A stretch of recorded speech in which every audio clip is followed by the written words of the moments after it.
Operazione Mare Nostrum, tempo di bilanci. Era entrata in azione il 18 ottobre in seguito ai tragici naufragi del 3 e dell'11 ottobre dinanzi all'isola di Lampedusa, con oltre 400 vittime. Un'azione di pattugliamento del canale di Sicilia volta a scongiurare nuove simili tragedie, che vede impegnato il personale di mezzi della Marina e dell'Aeronautica Militare, in tandem con tutti i corpi dello Stato che a vario titolo concorrono al controllo dei flussi migratori via mare. Grazie all'operazione Mare Nostrum, in questi 5 mesi di attività sono stati tratti in salvo 10.134 migranti, tra cui 713 donne e 1.019 minori.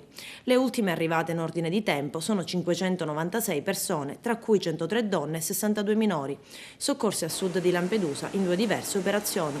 La prima è stata avviata dalla fregata Grecale, resa indispensabile visto il soprannumero di persone a bordo dell'imbarcazione. In tutto sono state salvate 323 persone, tra cui 38 donne e 54 minori, di nazionalità prevalente siriana e palestinese.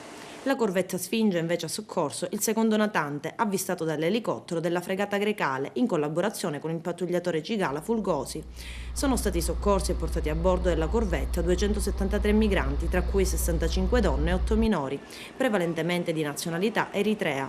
Tutti i migranti soccorsi dalle navi della Marina Militare sono stati trasferiti sulla nave anfibia San Giusto, all'interno della quale sono stati assistiti dal personale medico di bordo e identificati dal personale della Polizia di Stato imbarcato. E intanto una banda di egiziani che, come un'agenzia di viaggio, era specializzata nel proteggere migranti sbarcati in Sicilia portandoli nel nord Europa, è stata sgominata dalle squadre mobili della questura di Siracusa e Catania e del servizio centrale operativo di Roma.